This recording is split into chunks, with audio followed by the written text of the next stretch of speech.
In a perfect world, we will not be here calling for justice.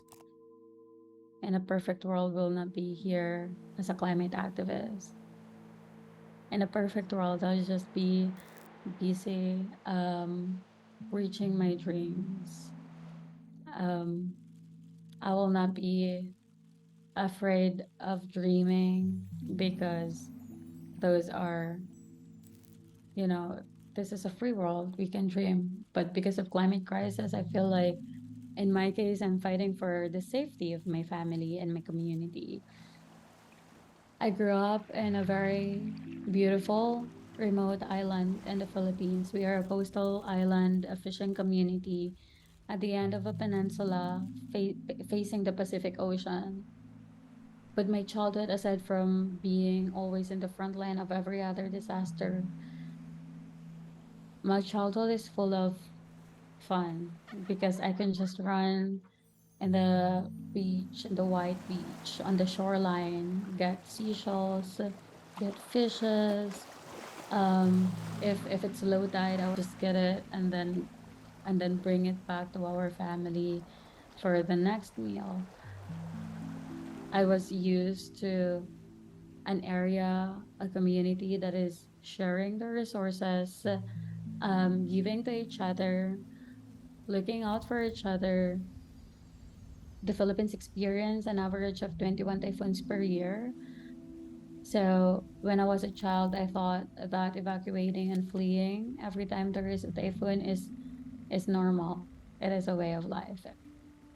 But at 3 in the morning, we woken up with cries and scream, and then there was an earthquake. So when there was an earthquake, um, my parents were trying to save us through going to the mountains, because they were saying that the the sea level was abruptly like decreasing, so there might be a tsunami that was in the middle of a typhoon. I feel like that was also my future collapsing in front of my own eyes. All the trees are down, all houses are down, body of people are in the street. So I went to our house and then I saw that our house is not there anymore. And it really like it it was a point in my life that I didn't feel as crushed as much as I felt during that time. What gave me hope is when when I saw my cat running towards me crying and he is still alive. So after Super Typhoon Haiyan, of course, I then thought about, oh, this is climate change.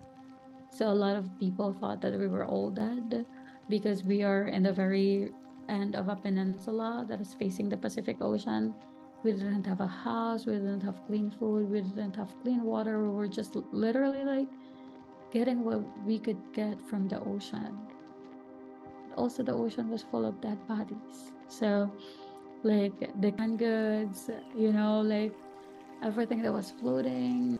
But I don't want to live, I don't want to be a victim throughout my life. So I started lobbying with our government.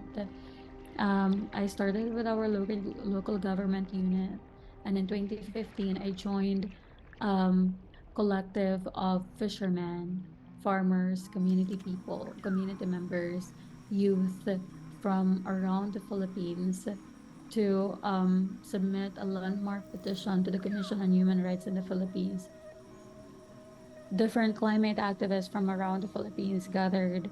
It really gave us the reason to stay, acknowledging that you can't do it yourself, that you need support from people because I can't do it alone.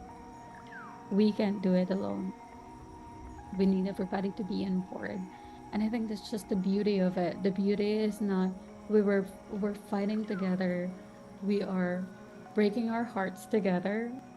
Our collective is strong. Our collective is powerful. Our solidarity is powerful. And that sense of community gives me hope that even though the progress of climate justice activism is very slow, at some point we'll be there. After we submitted the landmark petition to the Commission on Human Rights, after 7 years, we won against the big polluters.